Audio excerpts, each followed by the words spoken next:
চিৰদীপ্তিমান আপোনাৰ মুখত দেখিছোঁ যে আজি চঞ্চলতাৰ ছায়া। কোৱা দাদা, হৈছে নেকি কিবা মংগল আমাৰ ৰাজ্যত? কোৱা দাদা, কিবা সেইটো দেখো তোমাৰ বিঘাদিত বদন। কোৱা দাদা, কি হৈছে তোমাৰ?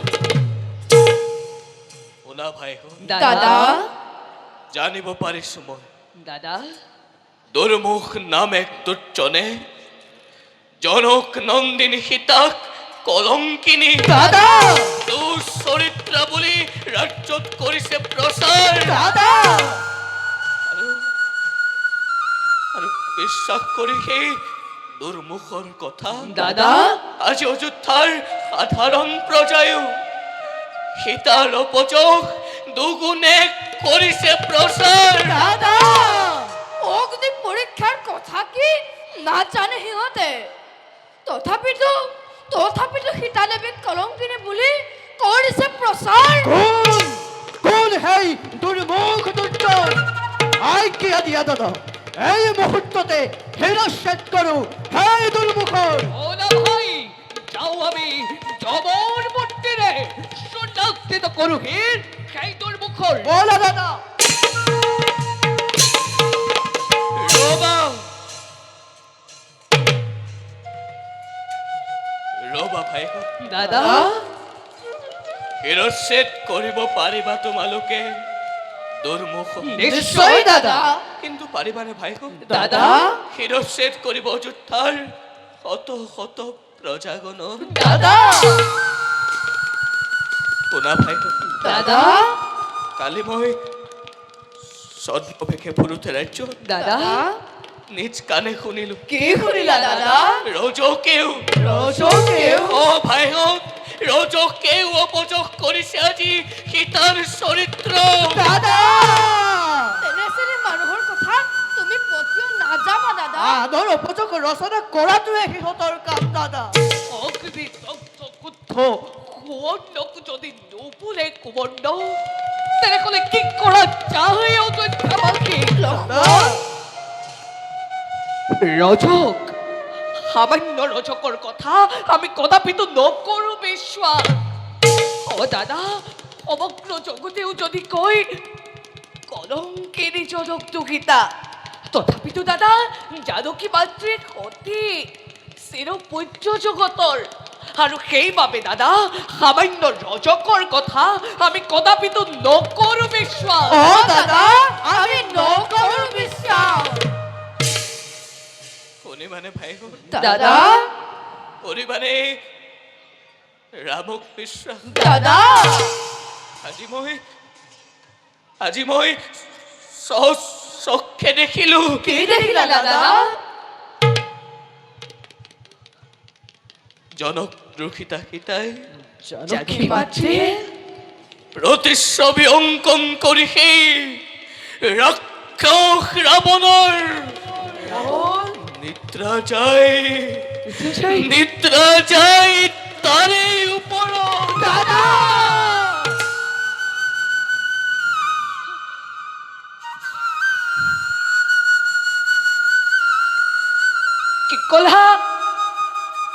কি কলা দাদা? জনক নন্দিনী জানকী মাতৃয়ে প্ৰতিচ্ছবি অংকন কৰি ৰাক্ষস ৰাৱণৰ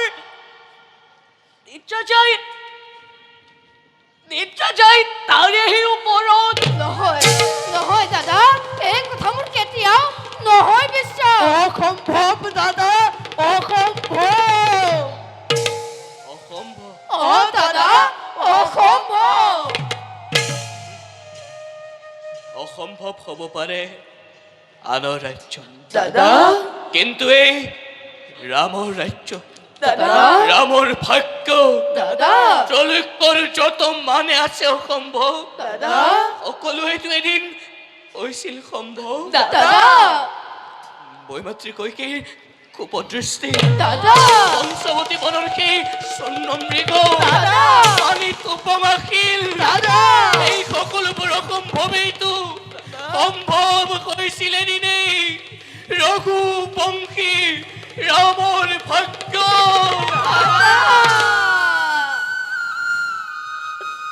তোমাক দাদা কিমান সহিম আৰু হৃদয়ৰ জুই দাদা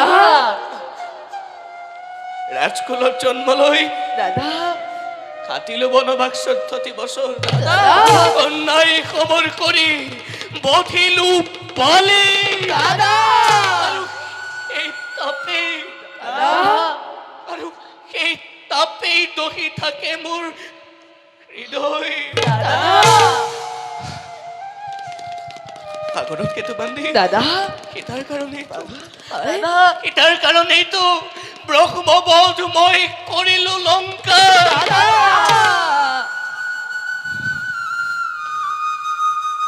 শুনা ভাই দাদা নাই নাই প্ৰয়োজন আৰু মোৰ স্বৰ্ণ সিংহাসন নাই প্ৰয়োজন আৰু মোৰ দেৱী জানকী যাৰ অপযোগ সমগ্ৰ বিশ্বই কৰে আলোচনা লংকাপতি ৰাৱণৰ হাতে বন্দিনী সীতা কলংকিনী মোৰ চৰিত্ৰ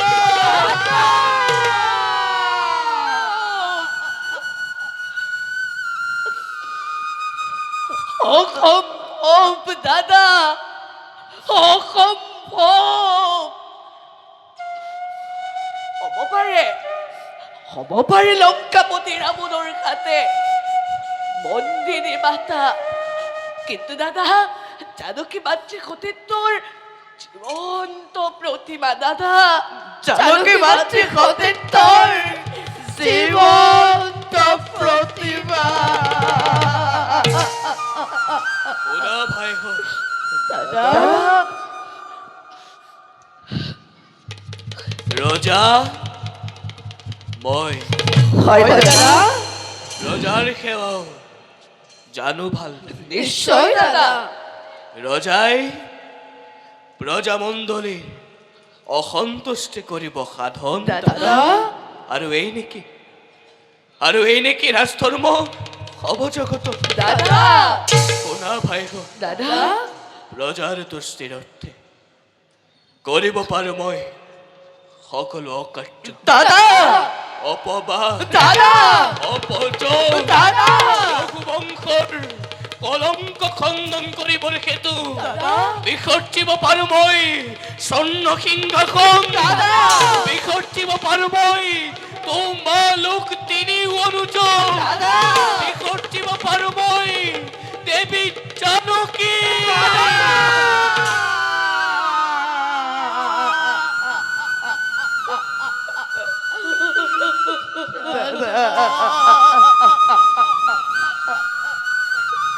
দাদা দাদা দাদা বিসৰ্জন কৰা লাগিলে তুমি তোমাৰ তিনিও অনুযোগ হয় দাদা কিন্তু দাদা লক্ষ্মী স্বৰূপা জানকী মাতৃক তুমি নিদিবা বিসৰ্জন দাদা তুমি নিদিবা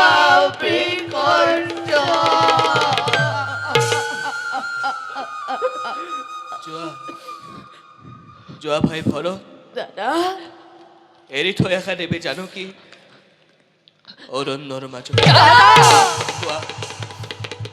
কোৱা ভাই পাৰিবানে তুমি দাদা কিয় কৰা এনে নিষ্ঠুৰ হাতে বৰ্ষাঘাত নিদিবা দাদা ভৰতৰ শিৰে বিচাৰিছো ক্ষমা দাদা নোৱাৰিম পালিব এনে নিষ্ঠুৰ হাতে ভাই শত্ৰুঘ্ন দাদা পাৰিবানে তুমি দাদা কোৱা ভাই শত্ৰুঘ্ন পাৰিবানে তুমি দাদা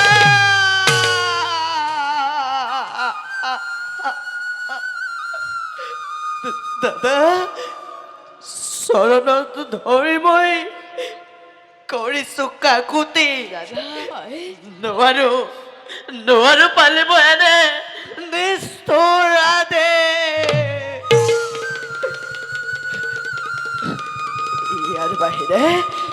ইয়াৰ বাহিৰে দাদা যিমানেই নিষ্ঠুৰ আদেশ নহওক কিয় অকাতৰে অম্লান বদনেৰে পালিব তোমাৰ দাস শত্ৰুঘ্ন।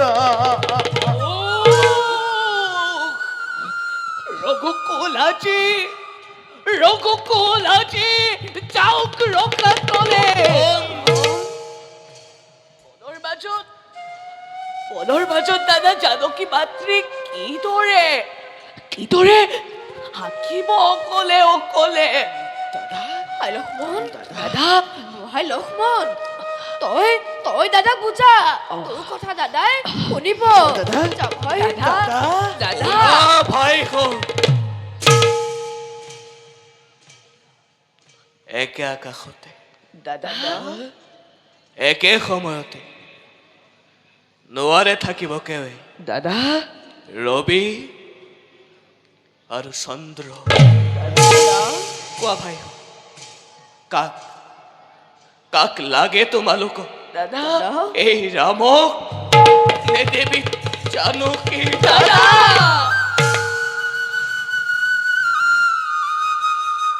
বনবাসী ৰাঘৱৰ সাৰথী লক্ষ্মণ। দাদা বনবাসী ৰাঘৱৰ সাৰথী লক্ষ্মণ। দাদা বনবাসী ৰাঘৱৰ সাৰথী লক্ষ্মণ। দাদা কোৱা কোৱা ভাই, পালিবানে তুমি ৰামৰ আদেশ? দাদা কোৱা ভাই, পালিবানে তুমি ৰামৰ আদেশ? দাদা কোৱা ভাই, পালিবানে তুমি ৰামৰ আদেশ?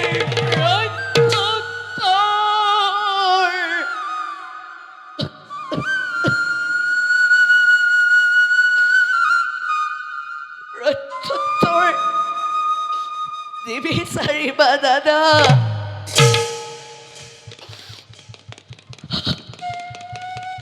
তেন্তে শুনা ভাই,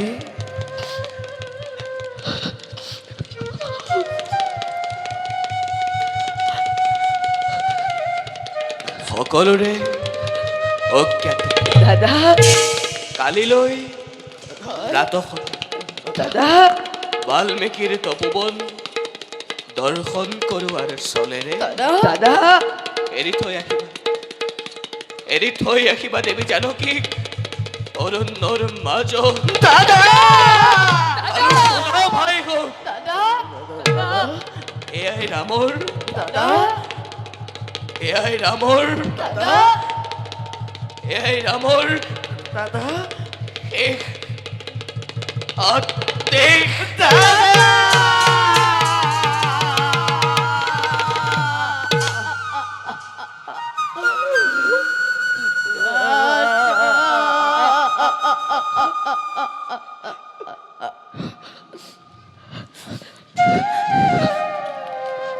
হাই লক্ষ্মণ, ভাই লক্ষ্মণ, ভাই লক্ষ্মণ, দাদা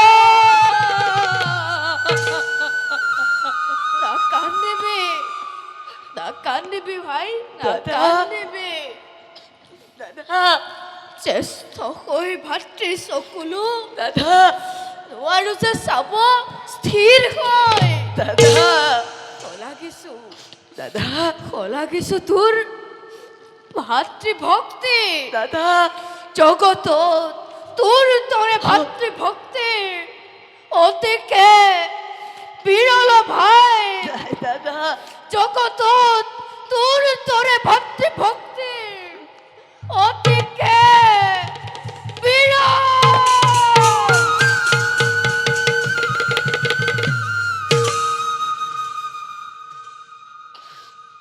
দাদা ভাই দাদা ভাই দাদা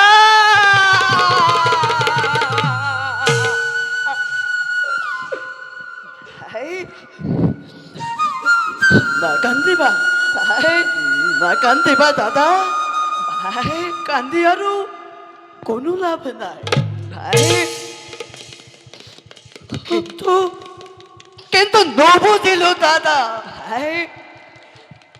14 বছৰ অনাশাৰে অনিদ্ৰাৰে থাকি বনত কাৰেঙত এৰি থৈ স্নেহৰ উৰ্মিলাক যিমান দেৰি তুমি এমিছিলা চৰণ নকবিও ভাই। আজি কোন হাতে দাদা, আজি কোন হাতে এৰি থৈ আহিবা বনৰ মাজত? অ দাদা, আজি কোন হাতে এৰি থৈ আহিবা বনৰ মাজত?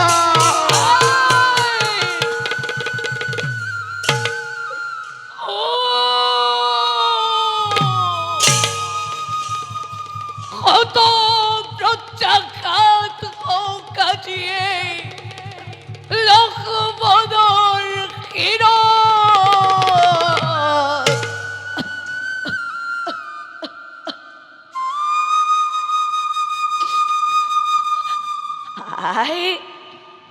আই বসুমতী, তুমি এতিয়াও নিখুন্দিত হোৱা নাই কিয়?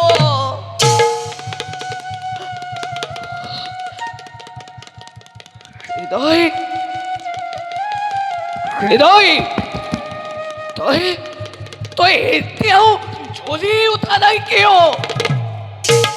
ৰাক্ষস ৰাৱণে যিদিনা কৰিছিল জানকী মাতৃক, সেইদিনাতো তই জ্বলি উঠিছিলি প্ৰচণ্ড বেগেৰে। কিন্তু আজি কিয়?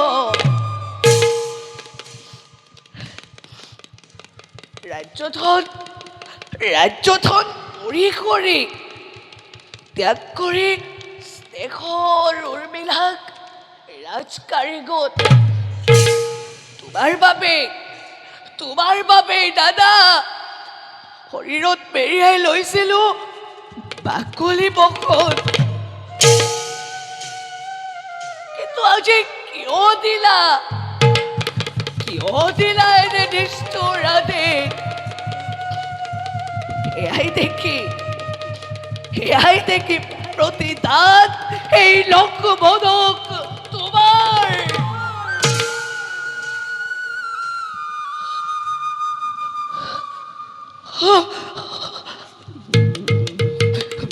বনৰ মাজত দেৱী জানকীয়ে যেতিয়া সুধিব মোক, স্নেহৰ লক্ষ্মণ পৰিপূৰ্ণ এই বনৰ মাজত মই কেনি যাম, মই কি কৰিম, মই ক'ত থাকিম, তেতিয়া কি বুলি উত্তৰ দিব এই নিষ্ঠুৰ লক্ষ্মণে?